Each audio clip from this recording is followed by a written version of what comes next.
Hello friends, नमस्कार। हम discuss कर रहे थे कम्युनिकेबल डिजीज़ के बारे में। तो इसके अंदर हमने डिस्कस किया था चिकन पॉक्स के बारे में, स्मॉल पॉक्स के बारे में, और आज हम डिस्कस करेंगे मिजल्स के बारे में। मिजल्स या रूबियोला। जो मिजल्स है उसको हम रूबियोला भी बोलते हैं। तो मिजल्स क्या है? एक कम्युनिकेबल डिजीज़ है जो एक पर्सन से दूसरे पर्सन के अंदर ट्रांसमिट होती है। तो ये क्या है? कम्युनिकेबल डिजीज़ है। तो आज हम डिस्कस करेंगे मिजल्स के बारे में या रूबियोला के बारे में। जो मिजल्स है उसको हम रूबियोला बोलते हैं।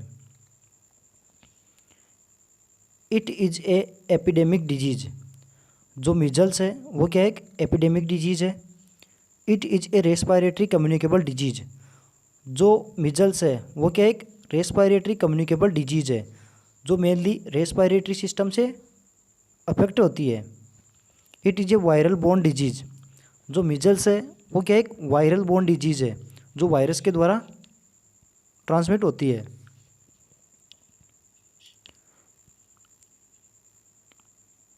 Most common in children but danger in adult.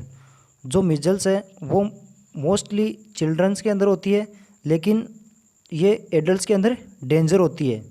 यानी ये मोस्टली चिल्ड्रंस के अंदर होती है और ये एडल्ट्स के अंदर डेंजर होती है, यानी खतरनाक होती है एडल्ट्स के अंदर।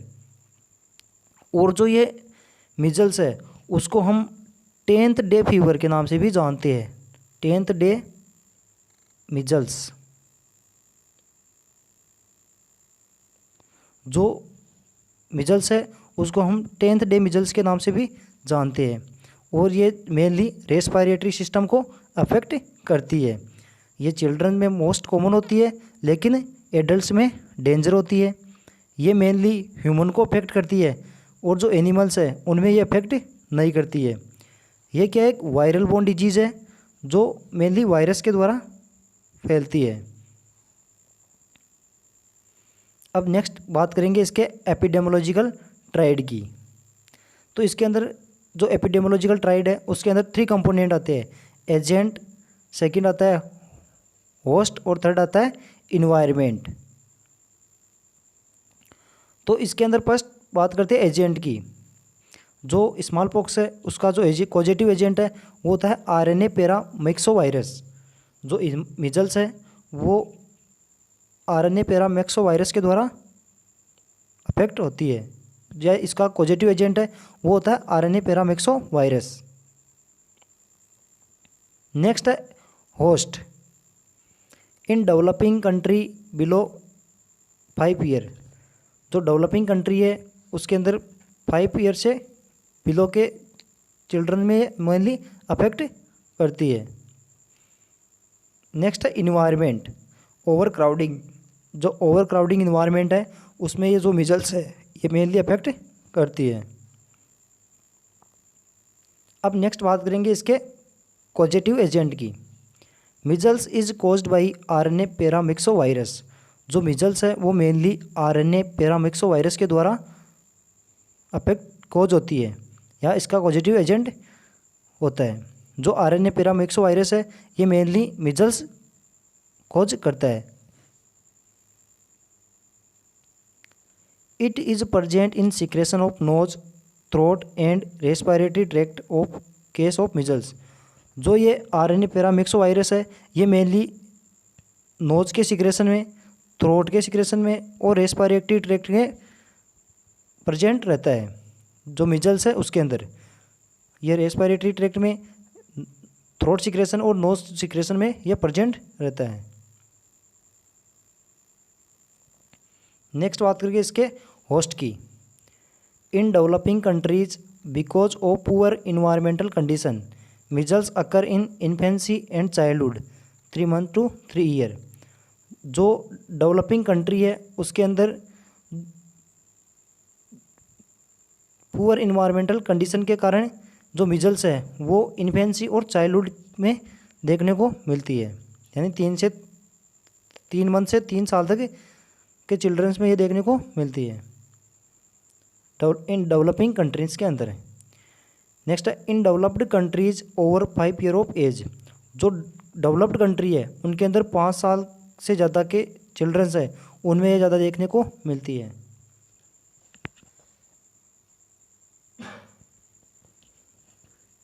Equal incidence of measles in both sex, जो मिजल्स है वो मेल और फीमेल दोनों में इक्वल रहता है, यानी मेल और दोनों में फीमेल में दोनों में ये फैलती है।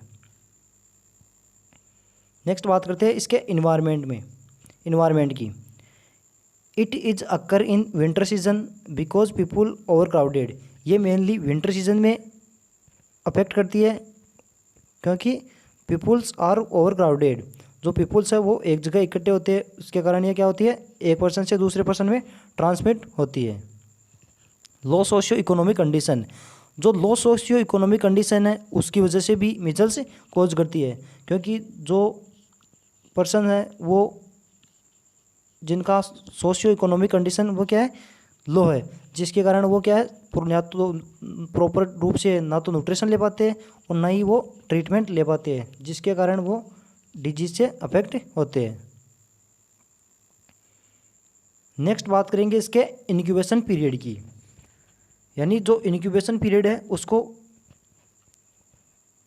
इनक्यूबेशन पीरियड है किसको बोलेंगे, यानी कोई भी माइक्रो ऑर्गेनिज्म की बॉडी में एंट्री से लेकर और साइन एंड सिम्टम अपीयर होने तक का समय, उसको क्या बोलते हैं इनक्यूबेशन पीरियड। तो जो मिजल्स है उसका इनक्यूबेशन पीरियड होता है 10 से 14 दिन, एवरेज 7 डेज। जो मिजल्स है उसका इनक्यूबेशन पीरियड होता है 10 से 14 दिन और एवरेज होता है 7 दिन। यानी इसके अंदर जो 10th डे है उसके अंदर फीवर आती है, यानी जो 10th डे है उसको फीवर आती है, और जो 14 डेज है उसमें क्या होते हैं रेशेज अपीयर होते हैं, यानी जो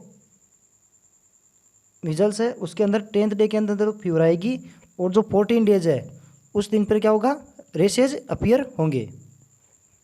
तो इसको हम 10th डे फीवर या 14 डे मिजल्स भी बोलते हैं। नेक्स्ट है कम्युनिकेबल पीरियड, यानी वो समय जिसमें डिजीज पेशेंट से हेल्थी पर्सन में ट्रांसमिट होती है, उसको बोलते हैं कम्युनिकेबल पीरियड। तो जो मिजल्स है उसका कम्युनिकेबल पीरियड होता है 4 day before and 4 day after appearing of rashes, यानी रेशेज अपीयर होने से 4 दिन पहले और रेशेज अपीयर होने के 4 दिन बाद यह डिजीज़ मेनली ट्रांसमिट होती है। नेक्स्ट है आइसोलेशन पीरियड, यानी जो डिजीज़ है वो एक पर्सन से दूसरे पर्सन में ट्रांसमिट होगी, तो जो पेशेंट है उसको हम उसके आइसोलेट करेंगे। तो आइसोलेट कितने दिन तक करेंगे 7 डेज या 1 वीक। जो पेशेंट है उसको 7 डेज के लिए या 1 वीक के लिए उसको आइसोलेट करते हैं, यानी एक पेशेंट से दूसरे हेल्थी पर्सन से उसको बचाने के लिए उसको आइसोलेट करते हैं। अब नेक्स्ट बात करेंगे इसके रूट ऑफ ट्रांसमिशन की, यानी जो मिजल्स है वो मेनली कौन से रूट से ट्रांसमिट होती है, तो इसके अंदर है रेस्पिरेटरी रूट। जो मिजल्स है वो मेनली रेस्पिरेटरी रूट के द्वारा ट्रांसमिट होती है। नेक्स्ट है मोड ऑफ ट्रांसमिशन, यानी जो मिजल्स है उसका मोड ऑफ ट्रांसमिशन क्या है, droplet infection, droplet nuclei, by coughing and sneezing, face to face contact. यानी जो ड्रॉपलेट इन्फेक्शन है, यानी कोई भी पेशेंट है जो खांसता है या छींकता है तो उस टाइम उसके मुंह से जो ड्रॉपलेट निकलती है वो एक पर्सन से दूसरे पर्सन पे ट्रांसमिट होती है और डिजीज कोज होती है। तो ये था इसका मोड ऑफ ट्रांसमिशन। अब नेक्स्ट बात करेंगे इसके साइन एंड सिम्टम्स की। जो मिजल्स है उसके साइन एंड सिम्टम्स की बात करते हैं। तो जो मिजल्स है उसके जो साइन सिम्टम है वो 3 फेज में आएंगे, यानी 3 फेज है इसकी साइन सिम्टम अपीयर होने की। तो इसके अंदर हम फर्स्ट बात करेंगे प्रोड्रोमल या प्री इरप्टिव स्टेज, यानी प्री इरप्टिव या स्टेज या प्रोड्रोमल स्टेज किसको बोलेंगे, यानी जो रेशेज अपीयर होने से पहले की जो स्टेज है उसको बोलेंगे प्रोड्रोमल या प्री इरप्टिव स्टेज। तो इसके अंदर फर्स्ट सिम्टम आता है वो आता है फीवर, यानी जो मिजल्स है उसके अंदर जो प्रोड्रोमल स्टेज है या प्री इरप्टिव स्टेज है उसके अंदर जो फर्स्ट सिम्टम अपीयर होता है वो होता है फीवर।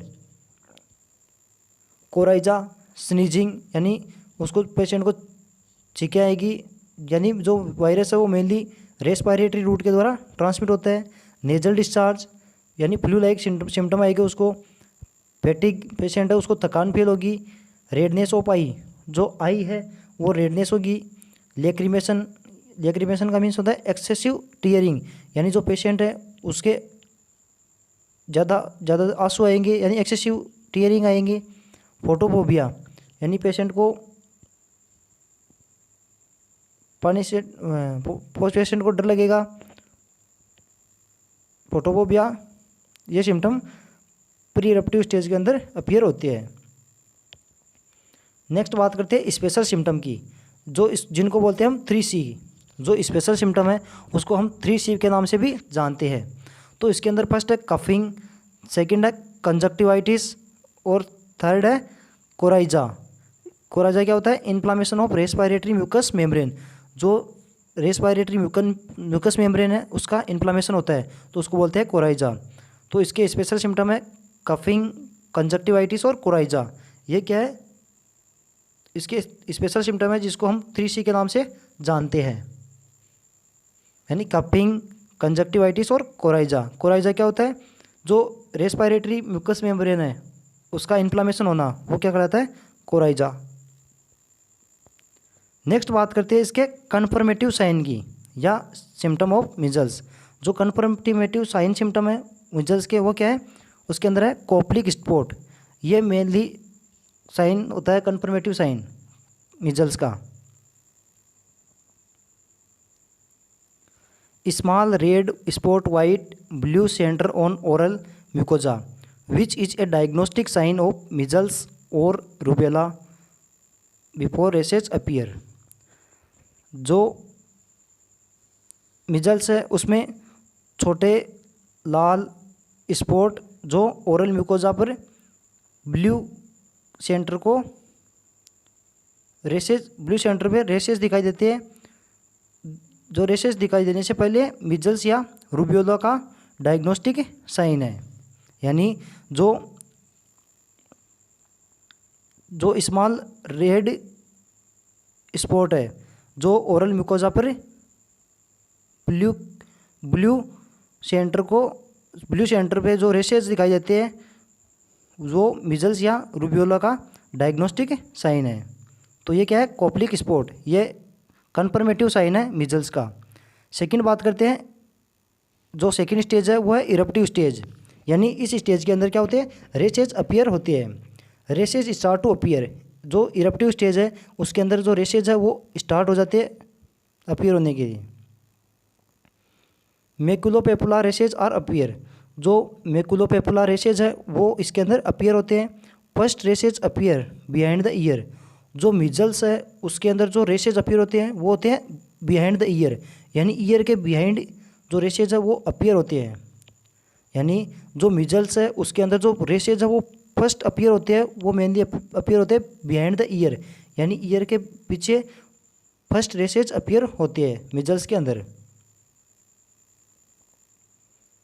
नेक्स्ट थर्ड स्टेज है पोस्ट इरप्टिव स्टेज। यानी इस स्टेज के अंदर ऐसे बोल सकते हैं कि रेसेज अपीयर होने के बाद की स्टेज उसको बोलते हैं post eruptive stage. Patient recover from sign and symptom. जो पेशेंट है वो साइन सिम्टम से रिकवर होने लगता है। If patient not recover can cause death. अगर जो पेशेंट है वो रिकवर नहीं होता है तो उसके बाद में उसकी क्या हो जाती है? डेथ हो जाती है। फैटिग, जो पेशेंट है वो फैटिग फील करता है यानी थकान फील करता है। फीवर आती है उसको, वेट लॉस होगा और ग्रोथ रिटार्डेशन होगी उसको। और जो पेशेंट है वो इरिटेबिलिटी फील करेगा। Reactivation of pulmonary TB. जो पेशेंट है उसके अंदर, जो मिजल्स का पेशेंट है उसके अंदर जो टीबी है उसको वापस अपीयर होने का मोर चांस हो जाता है। अब नेक्स्ट बात करेंगे इसके डायग्नोस्टिक इवैल्यूएशन की। तो इसके अंदर फर्स्ट है हिस्ट्री कलेक्शन, यानी जो पेशेंट है उसकी हिस्ट्री कलेक्ट करेंगे, यानी जो भी रिकॉर्ड है उसका मेडिकल रिकॉर्ड है या पहले से जो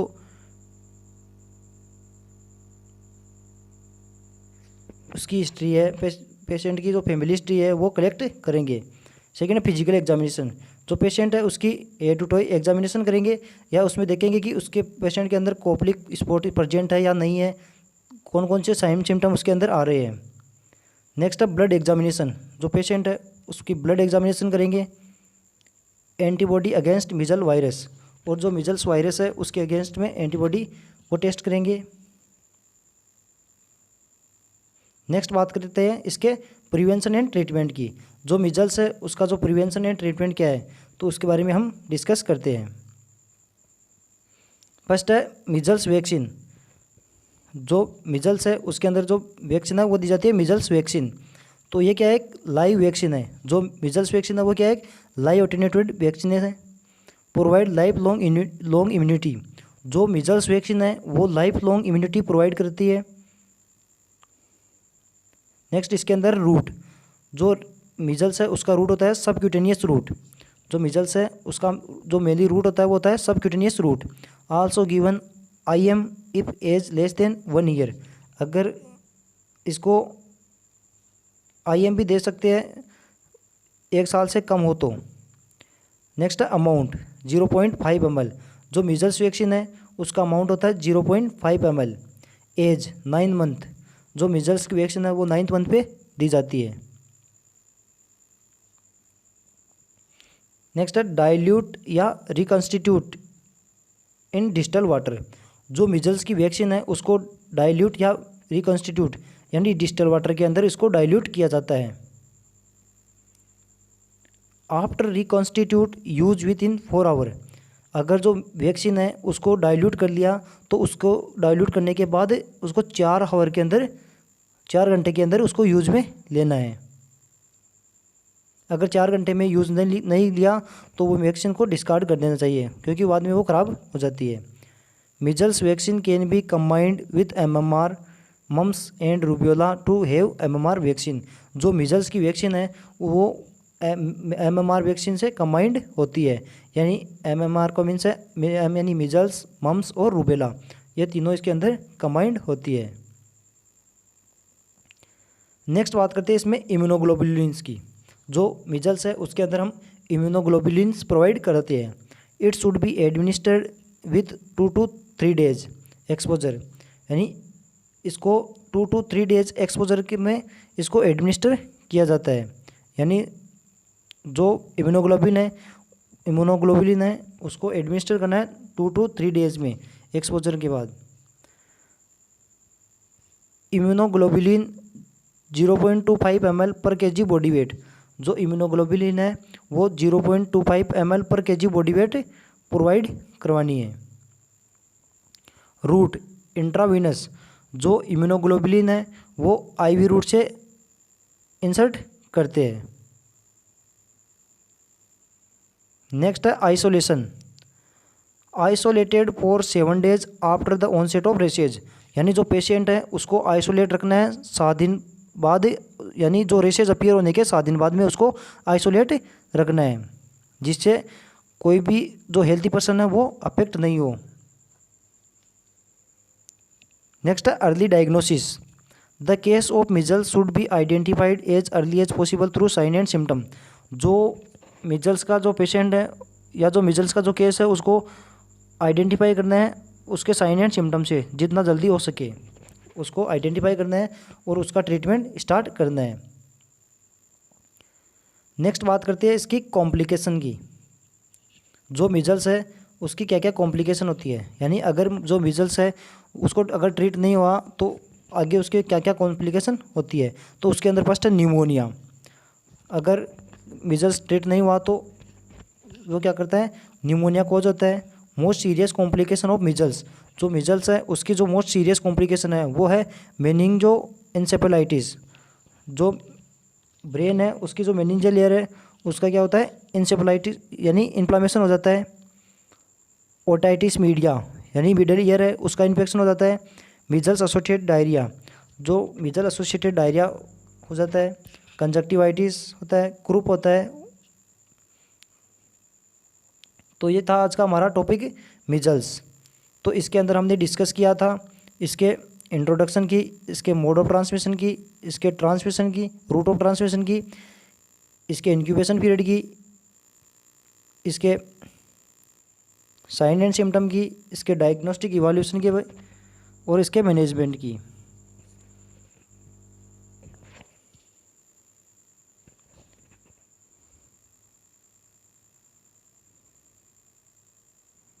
अगर आपको इस टॉपिक के नोट्स चाहिए तो आप वीडियो के डिस्क्रिप्शन में लिंक दी गई है, वहाँ से आप नोट्स डाउनलोड कर सकते हो।